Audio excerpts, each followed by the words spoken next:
अर्थात एक जाति वाले पृथ्वी आदिकों की अम्ल, मधुर आदि धर्म मात्र से व्यावृत्ति होती है। यद्यपि कठिनता आदि धर्म भी पृथ्वी आदिकों के परस्पर भेदक हैं, तथापि नींबू रूप पृथ्वी से अंगूर रूप पृथ्वी का जो भेद है, उसका करने वाला केवल खट्टा मीठा रस ही कहा जाएगा।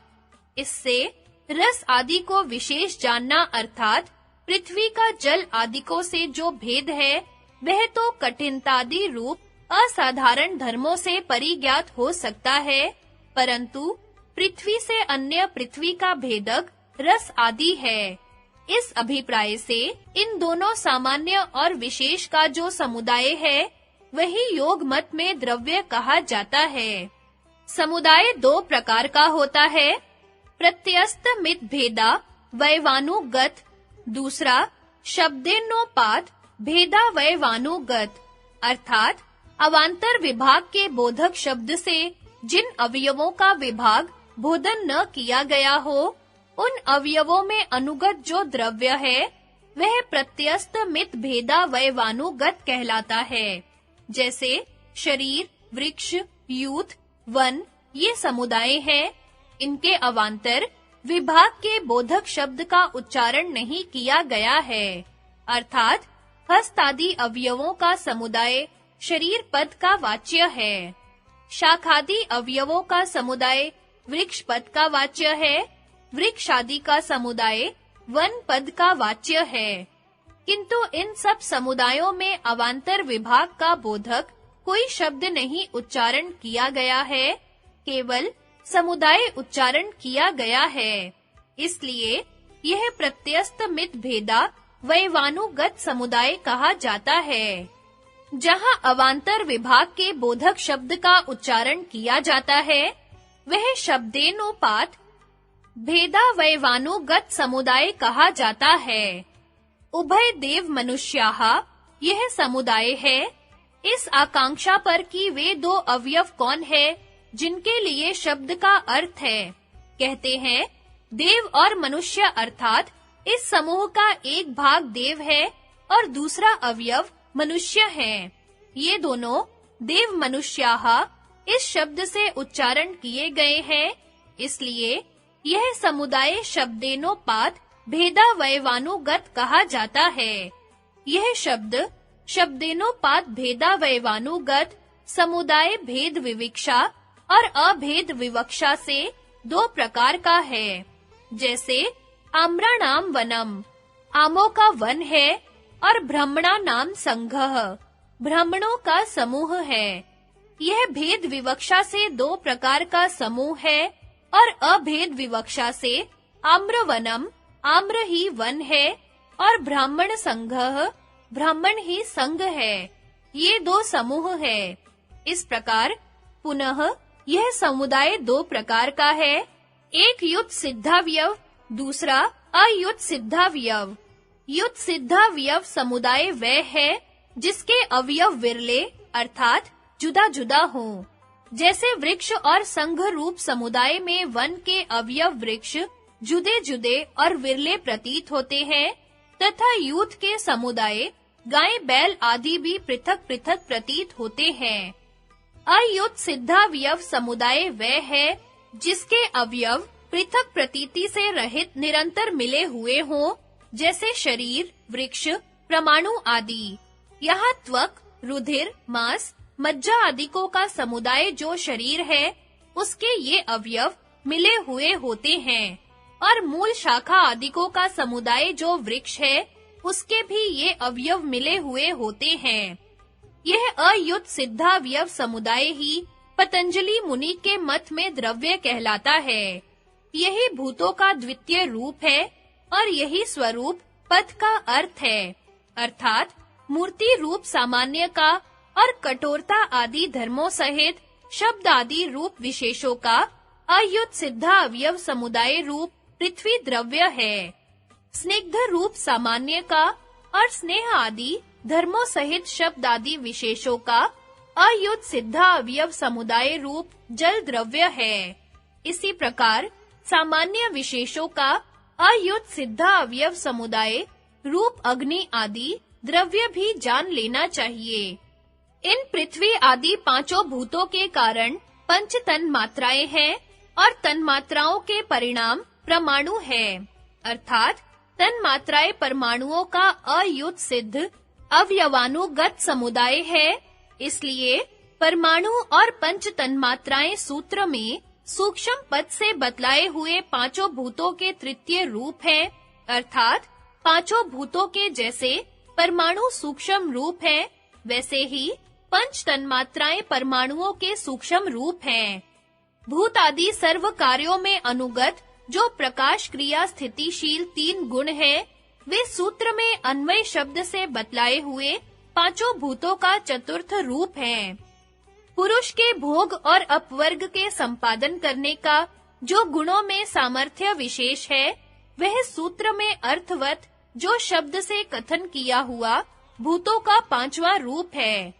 गुणों में तो भोगापवर्ग संपादन की सामर्थ्य साक्षात अनुगत है और तन्मात्रा भूत आदिकों में परंपरा से अनुगत है तथा साक्षात और परंपरा से सभी पदार्थ अर्थवत्ता वाले हैं। इस प्रकार 5 भूतों के 5 रूपों में जिस रूप में योगी संयम करता है, उस रूप का योगी को साक्षात्कार जय और होता है। ऐसे योगी को भूत जयी कहते हैं। सब भूतों की प्रकृतियां उसके संकल्पानुसार हो जाती हैं। संगति भूत जय का फल बतलाते हैं। उससे अणिमा आदि 8 सिद्धियों का प्रादुर्भाव, काया संपत और पांचों भूतों के धर्मों से चोट का न लगना, रुकावट न होना होता है। अन्व्यार्थ उस भूत जय से अणिमा आदि 8 सिद्धियों का प्रादुर्भाव और काय संपत होती है और उन पांचों भूतों के धर्मों से रुकावट नहीं होती। व्याख्या भूत जय से निम्न प्रकार की 8 सिद्धियां प्राप्त होती है। पहला अणिमा, शरीर का सूक्ष्म कर लेना। दूसरा लघिमा, शरीर का हल्का कर लेना। तीसरा महिमा, शरीर का बड़ा कर लेना। चौथा प्राप्ति, जिस पदार्थ को चाहे प्राप्त कर लेना। ये सिद्धियां भूतों में संयम करने से प्राप्त होती हैं। पांचवा प्राकम्य, बिना रुकावट के इच्छा पूर्ण होना। ये पांचों भूतों के स्वरूप में संयम करने से सिद्ध होते हैं। छठा वशित्व, पांचों भूतों तथा भौतिक पदार्थों का वश में कर लेना। सातवां ईशित्व, भूत भौतिक पदार्थों के उत्पत्ति विनाश का सामर्थ्य। आठवां यत्र कामावसायित्व, प्रत्येक संकल्प का पूरा हो जाना, अर्थात जैसा योगी संकल्प करे उसके अनुसार भूतों के स्वभाव का अवस्थापन हो जाना है। वह योगी यदि संकल्प करे तो अमृत की जगह विष खिलाकर भी पुरुष को जीवित कर सकता है। ये सब संकल्प होते हुए भी योगी के संकल्प ईश्वरीय नियम के विपरीत नहीं होते। अपने परम गुरु नित्य सिद्ध योगी राज ईश्वर के संकल्पा अनुसार ही योगियों का संकल्प होता है। भगवत भाष्यकार कामावसाई योगी के संबंध में लिखते हैं कि यद्यपि यह योगी सर्व सामर्थ्य वाला है, तथापि वह पदार्थों की शक्तियों को ही विपरीत करता है, न कि पदार्थों को। अर्थात चंद्रमा को सूर्य और सूर्य को चंद्रमा तथा विष को अमृत नहीं करता है, किंतु विष में जो प्राण वियोग करने की शक्ति है, उसको निवृत्त कर उसमें जीवन शक्ति का संपादन कर देता है। क्योंकि पदार्थों का विपरीत होना नित्य सिद्ध ईश्वर के संकल्प के विरुद्ध है, इसलिए उनके विपरीत करने में कोई दोष नहीं। अर्थात पूर्व सिद्ध अन्य काम बसाई सत्य संकल्प ईश्वर का यह संकल्प है कि सूर्य सूर्य ही रहे और चंद्रमा चंद्रमा ही रहे। इसलिए उसकी आज्ञा के विरुद्ध योगी संकल्प नहीं कर सकता। काम बसाई योगी शुद्ध चित्त और न्यायकारी होते हैं। उनका संकल्प ईश्वर संकल्प और उसकी आज्ञा के विपरीत नहीं होता है। इसलिए जब कभी वे अपने इस ऐश्वर्य को काम में लाते हैं तथा ईश्वर के संकल्प और उसके आज्ञा अनुसार न्याय और व्यवस्था के धारणार्थ ही होता है। पहला, काय संपद, शरीर की संपदा, इसका वर्णन आगे करते हैं। दूसरा, तद्धर्मान भिघातः, इन पांचों भूतों के कार्य योगी के विरुद्ध रुकावट नहीं डालते, अर्थात मूर्तिमान कठिन पृथ्वी योगी की शरीर आदि क्रिया को नहीं रोकती। शिला में भी योगी प्रवेश कर जाता है। जल का स्नेह धर्म योगी को गीला नहीं कर सकता। अग्नि की उष्णता उसको नहीं जला सकती। वहनशील वायु उसको नहीं उड़ा सकता। अनावरण रूप आकाश में भी योगी अपने शरीर को ढक लेता है और सिद्ध पुरुषों से भी अदृश्य हो जाता है। संगति काय संपत को बतलाते हैं। रूप बराबर रूप, लावण्य बराबर लावण्य, बल बराबर बल, वज्र की सी बनावट शरीर की संपदा कहलाती है।